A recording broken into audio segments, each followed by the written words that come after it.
오늘 들려드릴 이야기는 셰익스피어의 비극 오셀로입니다. 전쟁에서 수많은 적을 이겨낸 장군이 정작 가장 가까이에 있는 한 사람의 진심은 끝내 믿지 못했던 이야기. 사랑은 분명 진실했지만 그 사랑을 받는 마음은 늘 불안했고 그 불안 속으로 아주 작은 의심 하나가 스며든 순간 비극은 이미 시작되고 있었는지도 모릅니다. 이 작품은 거대한 전쟁 이야기처럼 보이지만 사실은 사람의 마음속에서 벌어지는 전쟁에 더 가깝습니다. 누군가의 말 한마디, 잠깐 스쳐 지나간 장면 하나, 설명되지 않은 침묵 하나가 어떻게 사랑을 질투로 바꾸고 질투를 파멸로 끌고 가는지 오늘 밤은 그 서늘하고도 슬픈 이야기를 천천히 따라가 보겠습니다. 이야기는 베니스에서 시작됩니다. 오셀로는 베니스 공화국을 위해 싸우는 뛰어난 장군이었습니다. 그는 수많은 전장을 지나온 인물이고 사람들은 그의 용맹함과 지휘력을 인정했습니다. 하지만 그는 완전히 베니스의 사람이 아니었습니다. 그는 외부에서 온 자, 능력으로는 존중받지만 결코 완전히 섞이지는 못하는 이방인이었습니다. 그런 오셀로가 사랑에 빠집니다. 상대는 귀족 가문의 딸 데스데모나. 데스데모나는 오셀로가 들려주는 이야기에 마음을 빼앗겼습니다. 전쟁의 상처, 낯선 땅에서의 모험, 죽음을 넘기며 살아온 시간들, 그리고 누구에게도 쉽게 드러내지 않았던 외로움까지. 그녀는 그의 화려함보다 그가 견뎌온 삶의 무게를 사랑했습니다. 오셀로 역시 자신을 두려움없이 바라보는 그 눈빛 앞에서 처음으로 안식을 느꼈을지 모릅니다. 둘은 서로 사랑했고 아무에게도 기대하지 않은 채 비밀리에 결혼합니다. 하지만 이 결혼은 곧 문제를 일으킵니다. 데스데모나의 아버지 브라반쇼는 크게 분노합니다. 자기 딸이 어떻게 오셀로 같은 사람을 사랑할 수 있느냐며 이 결혼은 속임수이거나 마법 때문이라고 주장하지요. 결국 이 일은 베니스의 높은 자들 앞까지 올라갑니다. 그 자리에서 오셀로는 조용히 말합니다. 자신은 속인 적이 없다고, 그저 자신의 삶을 들려주었고 데스데모나는 그 이야기를 듣고 자신을 사랑하게 되었다고. 그리고 데스데모나는 모두 앞에서 분명하게 말합니다. 자신은 누구의 강요도 없이 스스로의 마음으로 오셀로를 선택했다고. 그 순간만큼은 두 사람의 사랑이 세상의 오해를 이긴 것처럼 보입니다. 하지만 셰익스피어의 비극은 늘 그렇듯 가장 평온해 보이는 순간부터 이미 어둠을 준비하고 있습니다. 그 어둠의 이름은 이아고였습니다. 오셀로 곁에는 이아고라는 부하가 있었습니다. 겉으로 보기엔 충직하고 침착한 사람. 말은 신중했고 행동은 과하지 않았으며 누구보다 현실을 잘 아는 인물처럼 보였습니다. 하지만 그의 마음속에는 조용하고 오래된 원한이 쌓여 있었습니다. 오셀로는 중요한 부관 자리를 이아고가 아니라 카시오에게 맡겼습니다. 카시오는 예의 바르고 세련된 사람이었지만 이아고가 보기엔 실전 경험도 부족한 풋내기에 지나지 않았습니다. 그는 생각했을 겁니다. 저 자리는 내 것이어야 했다고.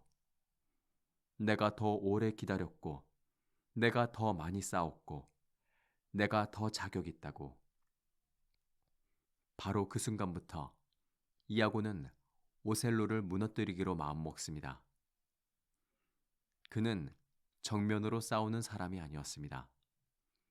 칼을 들고 덤비는 대신 상대의 마음속으로 들어가 그 마음이 스스로 무너지게 만드는 사람이었지요.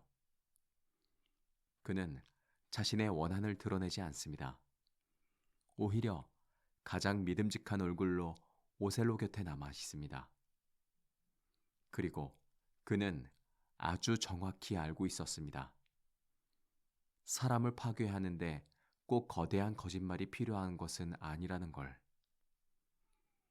때로는 반쯤만 말한 진실, 설명하지 않고 남겨둔 표정, 의미 없는 우연처럼 보이는 장면 하나만으로도 충분하다는 걸. 이아고는 오셀로의 약점을 보았습니다. 오셀로는 강한 사람이었지만 사랑 앞에서는 자신이 충분한 사람인지 늘 확신하지 못합니다. 젊고 아름다운 데스데모나, 귀족 사회에서 자란 그녀, 그리고 전쟁과 상처 속에서 늙어온 오셀로. 그 사이에 놓인 보이지 않는 간극. 이아고는 그 틈을 보았고 그 틈에 의심을 심을 생각을 했습니다. 그 무렵 베니스는 전쟁의 위험 속에 있었습니다. 오셀로는 장군으로서 키프로스로 파견됩니다. 데스데모나도 그를 따라갑니다. 새로운 땅, 새로운 시작. 겉으로만 보면 두 사람은 이제 사랑과 명예를 모두 손에 넣은 듯합니다. 하지만 이아고도 함께 갑니다. 그리고 그곳에 자신의 계략을 하나씩 펼치기 시작하지요. 먼저 그는 카시오를 무너뜨리기로 합니다. 카시오는 품이 있고 반듯한 인물이지만 술에는 약했습니다. 이아고는 그 사실을 이용합니다. 축하 자리에서 분위기를 부추기고 술을 권하고 살짝 자존심을 건드리며 카시오가 한 잔 더 마시게 만듭니다. 결국 카시오는 술에 취해 사고를 일으킵니다. 말다툼은 싸움으로 번지고 소란은 커집니다. 장군인 오셀로는 이를 보고 크게 실망합니다. 그는 질서를 중시하는 사람이었고 카시오를 즉시 꾸짖으며 부관 자리에서 물러나게 합니다. 카시오는 깊이 낙담합니다. 하룻밤 사이에 명예를 잃은 셈이니까요. 그때 또다시 친절한 얼굴로 다가오는 사람이 있습니다. 이아고입니다. 그는 말합니다. 데스데모나에게 부탁해보라고. 그녀가 장군의 마음을 돌려줄 수 있을 거라고. 카시오는 그 말을 믿습니다. 왜냐하면 데스데모나는 정말 선하고 자비로운 사람이었기 때문입니다. 그녀라면 억울한 사람을 그냥 지나치지 않을 거라 생각했지요. 그리고 바로 그것이 이아고가 원하던 그림이었습니다. 카시오가 데스데모나를 자주 찾아오고 데스데모나는 진심으로 그를 도우려 하며 오셀로는 그 장면을 보게 되는 것. 거기까지가 이아고가 처음부터 계산한 길이었습니다. 어느 날 오셀로는 데스데모나와 대화하는 카시오를 봅니다. 카시오는 오셀로가 오는 것을 알고 얼른 물러나는데 그 모습은 이아고가 보기엔 더없이 좋은 장면이었습니다. 그는 일부러 무심한 듯 중얼거립니다. 저는 그런 모습이 썩 좋아 보이지는 않네요. 그 한마디, 아주 작고 흐릿한 한마디가 오셀로의 마음속에 첫 흔적을 남깁니다. 오셀로는 곧바로 묻습니다. 무슨 뜻이냐고. 방금 왜 그런 말을 했느냐고. 그러자 이아고는 뒤로 물러섭니다. 자기는 아무 뜻도 없다는 듯, 괜한 의심은 하고 싶지 않다는 듯, 말을 아끼는 사람처럼 행동하지요.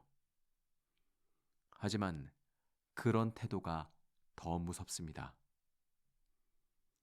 말을 삼키는 척하는 사람이 더 믿음직하게 보이는 법이니까요. 이아고는 단정하지 않습니다. 그 대신 오셀로가 스스로 상상하도록 만듭니다. 제가 틀렸으면 좋겠습니다. 세상엔 겉보기야 다른 일이 많습니다. 부인께서 워낙 선하셔서 그럴 수도 있겠지만요. 그는 늘 확신 대신 암시를 남깁니다. 그리고 그 암시들이 오셀로의 마음속에서 서로 연결되기를 기다립니다. 한번 의심이 시작되자 세상은 다른 얼굴로 보이기 시작합니다. 데스데모나가 카시오의 복직을 부탁하는 말은 이전 같으면 선의로 들렸을 것입니다. 하지만 이제 오셀로는 그 말 속에서 지나치게 간절한 온도를 느낍니다. 왜 저렇게 카시오를 변호하지? 왜 자꾸 그를 이야기하지? 왜 하필 저 사람인가? 사랑하던 사람의 말이 순간적으로 낯선 뜻을 품기 시작합니다. 이아고는 그 틈을 놓치지 않습니다. 그는 오셀로에게 말하지요. 질투하라는 말은 아니라고. 다만 사랑하는 사람일수록 더 신중히 지켜봐야 하지 않겠느냐고. 질투를 경계하라고 말하면서 정작 질투를 불러일으키는 것. 이아고가 무서운 이유는 바로 여기 있습니다. 그는 사람을 밀어넣지 않습니다.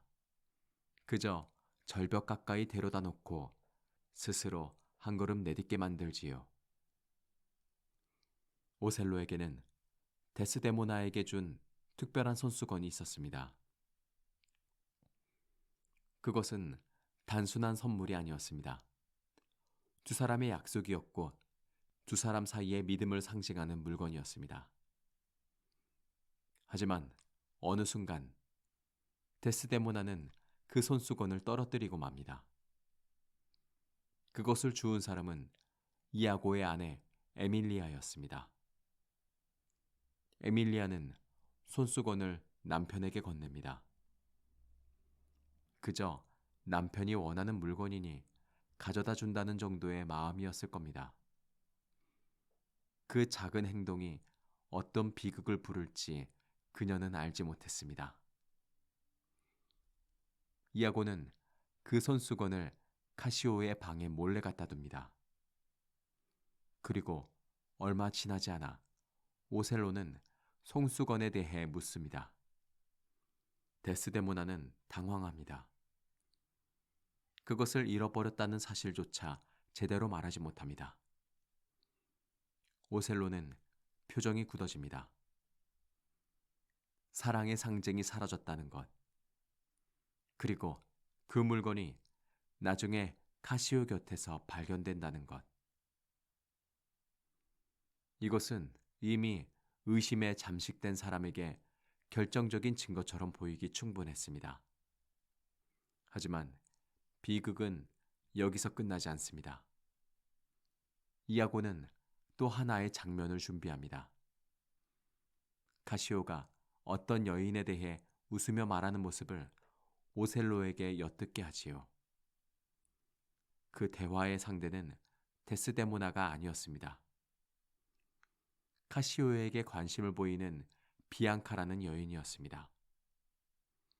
그러나 오셀로는 이미 자신이 보고 싶은 방향으로만 세상을 바라보고 있었습니다. 카시오의 웃음은 조롱처럼 들리고 그의 가벼운 몸짓은 은밀한 추억처럼 보이며 손에 든 손수건은 가장 끔찍한 배신의 표식으로 보입니다. 그 순간 오셀로는 사실을 본 것이 아니라 자신의 두려움을 본 것입니다. 그리고 두려움은 한번 확신의 얼굴을 하고 나면 웬만해서는 되돌아오지 않습니다. 처음에 오셀로는 사랑하는 남편이었습니다. 그는 데스데모나를 아꼈고 그녀를 자신의 삶에 내려온 비처럼 여겼습니다. 하지만 의심이 시작된 뒤에 오셀로는 더 이상 예전의 그 사람이 아니었습니다. 그는 데스데모나의 눈을 보지 못합니다. 그녀의 말도, 표정도, 떨림도 믿지 못합니다. 오직 이아고가 흘린 암시와 자신이 조립한 상상만을 붙잡지요. 데스데모나는 이유를 알지 못한 채 남편의 변화를 견뎌냅니다. 그녀는 카시오를 도와준 것 외엔 아무 잘못도 한 일이 없습니다. 그저 착한 사람이었고 억울한 일을 지나치지 못했을 뿐입니다. 하지만 때로 비극은 악한 행동보다도 선한 행동이 오해받을 때 더 깊어집니다. 오셀로는 점점 거칠어집니다. 말은 차가워지고 표정은 굳고 분노는 설명 없이 쌓입니다. 데스데모나는 무엇이 잘못되었는지 묻습니다. 오셀로는 대답 대신 확인을 원합니다. 손수건은 어디 있느냐고, 왜 그것을 보여주지 못하느냐고. 그녀는 손수건보다 더 중요한 문제를 말하고 싶어 하지만 오셀로는 이미 하나의 상징에 사로잡혀 있습니다. 사람이 무너질 때는 가끔 진실 그 자체보다 진실이라고 믿게 된 하나의 이미지에 매달립니다. 오셀로에게 손수건은 이미 물건이 아니었습니다. 그것은 사랑의 증거이자 배신의 증거이자 자신이 무너졌다는 증거였습니다. 이아고는 그런 오셀로를 보며 마지막 불씨를 던집니다. 데스데모나는 죽어야 한다고. 오셀로는 흔들립니다. 그는 여전히 그녀를 사랑하고 있기 때문입니다. 바로 그래서 더 끔찍합니다. 사랑하기 때문에 용서할 수 없다고 믿는 순간 사랑은 가장 위험한 칼이 됩니다. 오셀로는 결국 자신이 정의를 행하는 것처럼 착각하기 시작합니다. 그는 분노한 남편이 아니라 배신을 처벌하는 사람인 척합니다.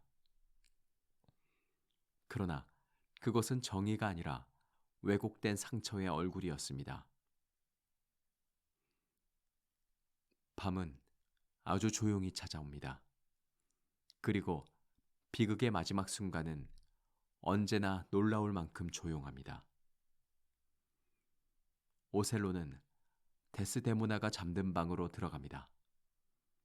촛불은 흔들리고 방 안에는 늦은 밤 특유의 숨막히는 정적이 흐릅니다. 그는 잠든 그녀를 바라봅니다. 아마 그 순간에도 그는 그녀를 사랑했을 것입니다. 그래서 더 망설였고, 그래서 더 괴로웠을지도 모릅니다. 그는 생각했을 것입니다. 이 사람을 죽이지 않으면 또 다른 누군가를 속일지도 모른다고. 이 배신을 그냥 두어서는 안 된다고. 사람은 때때로 자신이 가장 잔인한 일을 하면서도 그것을 정당하다고 믿고 싶어 합니다. 데스데모나는 잠에서 깨어납니다. 그리고 눈앞에 선 오셀로의 얼굴에서 이상한 결심을 느낍니다. 그녀는 두렵지만 차분히 묻습니다. 무슨 일이냐고. 오셀로는 그녀를 비난합니다. 카시오와의 관계를 추궁하고 배신을 고백하라고 다그칩니다. 데스데모나는 끝까지 결백을 말합니다. 하지만 결백한 사람의 말은 이미 판결을 끝낸 귀에 닿지 않습니다. 그녀는 이해하지 못합니다. 왜 사랑하던 남편이 자신을 이렇게 바라보는지. 그리고 오셀로는 끝내 그녀의 목을 조릅니다. 그 순간 이 작품은 단순한 질투 이야기가 아니라 가장 사랑하는 사람을 가장 끔찍한 방식으로 잃는 이야기로 바뀝니다. 데스데모나는 아무 죄 없이 죽어갑니다. 사랑을 의심받았고 진심을 설명할 기회조차 끝내 제대로 얻지 못한 채 조용히 생을 놓아버리지요. 그 방에서는 이제 되돌릴 수 없는 일이 남았습니다. 그리고 그제야 진실이 문을 두드립니다. 곧이어 에밀리아가 들어옵니다. 방 안의 상황은 이미 끔찍합니다. 데스데모나는 죽어가고 있고 오셀로는 흔들리는 확신 속에 서 있습니다. 오셀로는 자신이 아내를 처벌했다고 말합니다. 그녀가 자신을 배신했기 때문이라고. 카시오와의 관계, 그리고 손수건이 그 증거라고. 그 말을 들은 에밀리아는 충격을 받습니다. 그리고 마침내 진실이 드러납니다. 그 손수건은 데스데모나가 일부러 카시오에게 준 것이 아니었습니다. 에밀리아 자신이 주워서 아무 생각 없이 이아고에게 준 것이었습니다. 그 말이 떨어지는 순간 오셀로의 세계는 완전히 무너집니다.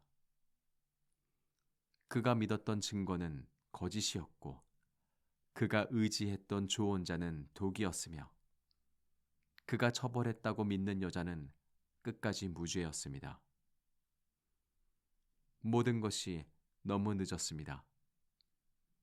오셀로는 그제야 깨닫습니다. 자신은 배신당한 사람이 아니라 누군가의 악의에 휘둘려 사랑을 지적 죽인 사람이었다는 걸. 에밀리아는 더 이상 침묵하지 않습니다. 그녀는 이아고의 계략을 모두 폭로합니다. 그리고 이아고는 끝까지 악한 사람답게 행동합니다. 진실을 밝히는 아내를 자신 손으로 찔러 죽입니다. 또 한 사람의 무고한 생명이 그의 입막음 때문에 사라집니다. 이제 누구도 부정할 수 없습니다. 비극의 설계자는 이아고였고 오셀로는 그가 만든 거울 속에서 진실이 아닌 환영을 붙잡고 있었던 것입니다. 진실 앞에 선 오셀로는 완전히 무너집니다. 전쟁터에서 수많은 죽음을 보았던 장군도 그날 밤 자신이 저지른 일 앞에서는 더 이상 설 자리를 찾지 못합니다. 그는 데스데모나를 바라봅니다. 한때 자신을 가장 깊이 사랑해준 사람. 자신이 세상에서 유일하게 믿어도 된다고 생각했던 사람. 그 사람을 자기 손으로 죽였습니다. 이보다 더 큰 패배가 있을까요? 오셀로는 더 이상 변명하지 못합니다. 그는 자신이 속았다는 사실을 알지만 속았다는 이유가 죄를 지어주지는 않는다는 것도 압니다. 의심한 것은 이아고였지만 죽인 것은 자신이었으니까요. 마지막 순간 오셀로는 데스데모나 곁으로 갑니다. 그녀에게 마지막 입맞춤을 남기고 스스로 목숨을 끊습니다. 그는 전장에서 영웅처럼 죽지 않습니다. 사랑을 잃고 진실을 너무 늦게 안 한 인간으로서 죽습니다. 그리고 그 죽음은 이 작품의 가장 깊은 슬픔이 됩니다. 이아고는 붙잡히지만 끝까지 충분한 설명을 하지 않습니다. 왜 그토록 잔인했는지, 왜 그토록 집요하게 타인을 망가뜨렸는지 분명히 설명하지 않은 채 침묵하지요. 어쩌면 그래서 더 무섭습니다. 이아고는 특별한 괴물이 아니라 누군가의 행복을 견디지 못하는 인간의 악이, 타인의 신뢰를 틀어지고 부수는 차가운 마음, 그 자체처럼 느껴지기 때문입니다. 오셀로는 사랑 이야기로 시작해서 의심의 이야기로 흘러가고 결국 파멸의 이야기로 끝납니다. 하지만 이 작품이 오래 남는 이유는 단지 비극적 결말 때문만은 아닐 것입니다. 우리는 모두 누군가를 사랑하면서도 어느 순간 불안해집니다. 내가 충분한 사람인가? 상대는 정말 내 곁에 머물 사람인가? 내가 보고 있는 것이 진실인가? 그리고 그 불안이 커질수록 사실보다 해석을 믿고 진심보다 암시를 믿고 대화보다 상상을 믿게 됩니다. 오셀로가 무너진 것은 사랑이 없어서가 아니었습니다. 오히려 너무 사랑했기 때문에, 그 사랑을 잃을까 두려워했기 때문에 가장 소중한 사람을 믿지 못하게 된 것이지요. 그래서 이 작품은 묻는 것 같습니다. 사랑은 무엇으로 지켜지는가? 열정으로인가? 맹세로인가? 소유로인가? 셰익스피어의 대답은 아마 이것에 가까울 것입니다. 사랑은 결국 신뢰로만 지켜진다고. 그 신뢰가 무너진 자리에는 사랑도 명예도 정의도 남지 않는다고. 오늘 밤 이야기는 여기까지입니다. 전쟁에서 패배하지 않은 장군이 의심 앞에서 무너진 밤. 끝까지 사랑했지만 끝내 믿지 못했던 한 남자의 이야기. 셰익스피어의 오셀로였습니다. 지금까지 무엇이든 내레이션이었습니다.